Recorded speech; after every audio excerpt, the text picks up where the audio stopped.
The capital நேயர்களுக்கு வணக்கம்.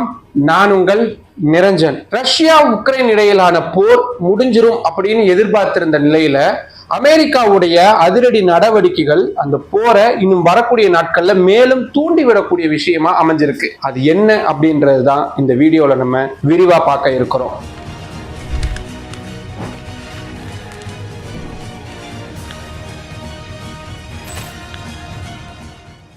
உலகத்துல பல இடங்கள்ல இப்ப போர் அப்படின்றது நடந்துகிட்டு இருக்கு. ஏன் இந்தியாவுக்கும் பாகிஸ்தானுக்கும் இடையில போர் மூலுமா அப்படின்ற ஒரு அச்சமும் நிலவிக்கிட்டு இருக்கக்கூடிய சூழல்ல இப்போதைக்கு பெரிய போர் அப்படின்னா உக்ரைன் மற்றும் ரஷ்யா இடையிலான போர். ஏன்னா உலகத்துடைய மைய பகுதியில் இருக்கக்கூடிய இந்த இரண்டு பெரிய நாடுகளுக்கு இடையில நடக்கக்கூடிய போர் அப்படின்றது பல நாடுகள்ல நேரடியான தாக்கத்தை ஏற்படுத்தி இருக்கு. 2019 ஆண்டு இறுதியில தொடங்கின கோவிட் 2020-21 ஆண்டுகள்ல ரொம்ப வீரியமா இருந்ததுனால உலக அளவுல பொருளாதார மந்த நிலை அப்படின்றது பெரிய அளவுல ஏற்பட்டிருந்தது.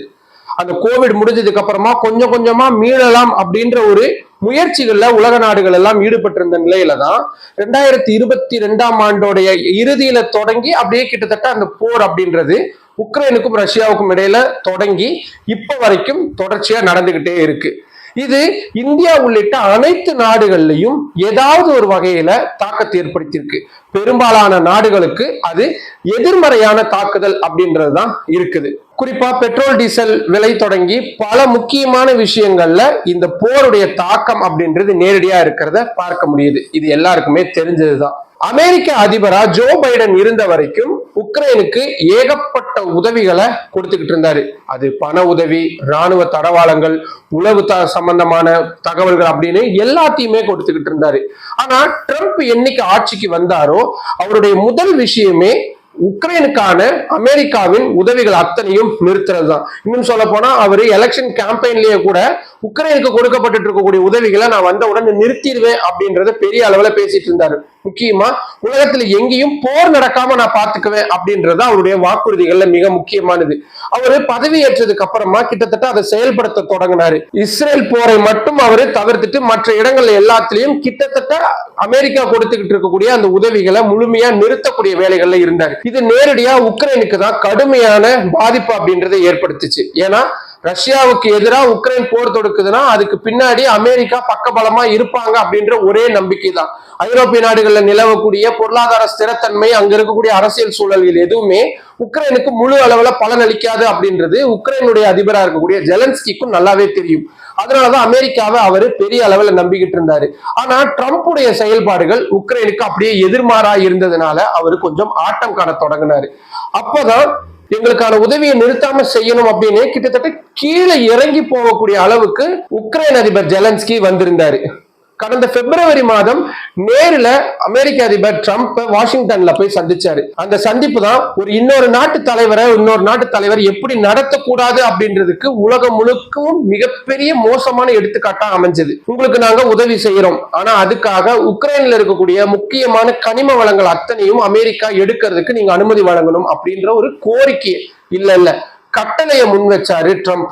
ஆனா அதை செயல்படுத்துறது சாத்தியமே இல்லை அப்படின்றதுனால அவசரமா வெள்ளை மாளிகையிலிருந்து வெளியேறியிருந்தாரு ஜெலன்ஸ்கி. நாங்க நினைச்சோம்னா யுக்ரைன் ரஷ்யாவுக்கான போரை ஒரே வாரத்துல நிறுத்திடுவோம், உக்ரைனுக்கு நாங்க கொடுக்கக்கூடிய அத்தனை உதவிகளையும் நிறுத்திட்டோம் அப்படின்னா இந்த போர்ல ரஷ்யா முன்னாடி மண்டியிட்டுருவாங்க உக்ரைன், அதனால எங்களை அனுசரிச்சு போறதுதான் உங்களுக்கு இருக்கக்கூடிய ஒரே வழி அப்படின்னு ரொம்ப வெளிப்படையாவே பகிரங்கமாவே மிரட்டல் விடுத்திருந்தாரு ட்ரம்ப். கிட்டத்தட்ட 2 மாத காலம் அவர் எப்படியாவது சமாளிச்சிடலாம் அப்படின்னு எவ்வளவோ முயற்சி பண்ணி பார்த்துச்சு உக்ரைன்.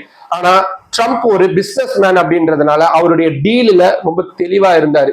இப்போ வேற வழியே இல்லாம உக்ரைன்ல இருக்கக்கூடிய கனிம வளங்களை அமெரிக்க நிறுவனங்கள் வெட்டி எடுக்கிறதுக்கான ஒப்பந்தத்துல கையொப்பு போட்டிருக்கிறாங்க. உக்ரைன் சொல்லும் பொழுது இல்ல இதுக்கு முன்னாடியே எங்களுக்கு நிறைய பாதிப்புகள் இருந்தது, இதுல நாங்க நிறைய மாற்றங்கள் கொண்டு வந்துட்டோம், இது எங்களுக்கு சாதகமானதுதான் அப்படின்னு சொல்றாங்க. ஆனா அந்த ஒப்பந்தத்துல என்ன இருக்கு அப்படின்ற முழுமையான தகவல்கள் எதுவும் வெளியிடப்படல. இப்போ உக்ரைன்ல இருக்கக்கூடிய கனிம வளங்களை வெட்டி எடுக்கிறதுக்கான அனுமதியை அமெரிக்கா பெற்றுட்டதுனால வரக்கூடிய நாட்கள்ல ரஷ்யாவுக்கு எதிரான போர்ல இன்னும் அதிக அளவுல உதவிகளை செய்ய வேண்டிய இடத்துக்கு வந்திருக்குது அமெரிக்கா. ஆனா அமெரிக்கா அப்படி சொன்ன வாக்க காப்பாத்துவாங்களா அப்படின்றதெல்லாம் வரக்கூடிய நாட்கள்ல தான் தெரியும். ஆனா இப்போதைக்கு இந்த போர் முடியாது அப்படின்றத மட்டும் ரொம்ப தெளிவா புரிஞ்சுக்க முடியும் அப்படின்னு டெல்லியில இருக்கக்கூடிய இந்த இன்டர்நேஷனல் ரிலேஷன்ஸ் எல்லாம் பார்க்கக்கூடிய முக்கியமான ப்ரொஃபசர்ஸ் கிட்ட எல்லாம் நான் பேசும்பொழுது அவங்க சொன்ன தகவல்களா இருந்தது. அது மட்டும் இல்லாம இந்த போரை கிட்டத்தட்ட முடிவுக்கு கொண்டு வந்துடலாம் அப்படின்ற மாதிரியான துணியில தான் ஐரோப்பிய நாடுகளும் இருந்தாங்க, மற்ற நாடுகளும் இருந்தாங்க. ஆனா அமெரிக்க அதிபருடைய ட்ரம்புடைய அந்த டீலும் அதுக்கு உக்ரைன் அதிபர் இப்ப ஏத்துக்கிட்டு இருக்கிறதும் இந்த நிலைமையை சிக்கலாக்கி இருக்கு. ஏன்னா என்ன டீல் சொன்னாலும் உக்ரைன் போய் ஏற்றுக்கொள்ளக்கூடிய இடத்துலதான் இருக்கிறாங்க. அதை அமெரிக்கா நல்லா புரிஞ்சு வச்சிருக்கிறாங்க. அதனால வரக்கூடிய நாட்கள்ல அமெரிக்கா என்ன மாதிரியான நிபந்தனையை வச்சாலும் அதை ஏத்துக்கதான் போறாங்க. அப்படி உக்ரைன் ஏத்துக்க தொடர்ச்சியா அமெரிக்கா உதவிக்கிட்டே தான் இருக்க போறாங்க. அப்படி உதவிகள் செஞ்சுக்கிட்டே இருக்கிற வரைக்கும் இந்த போர் அப்படின்றது முடியவே முடியாது. இது ஒரு தொடர்கதையாவே போய்கிட்டு இருக்கும் அப்படின்ற மாதிரியான விஷயங்களையும் சொல்றாங்க. நம்ம ஏற்கனவே பார்த்த மாதிரிதான், ஏற்கனவே இந்தியா பாகிஸ்தான் இடையிலான போர் மூன்றுமோ அப்படின்ற ஒரு அச்சம் நிலவிக்கிட்டு இருக்கக்கூடிய சூழல்ல இரண்டு தரப்பிலுமே ராணுவ தடவாளங்களை வாங்கி குவிக்க தொடங்கி இருக்கிறாங்க.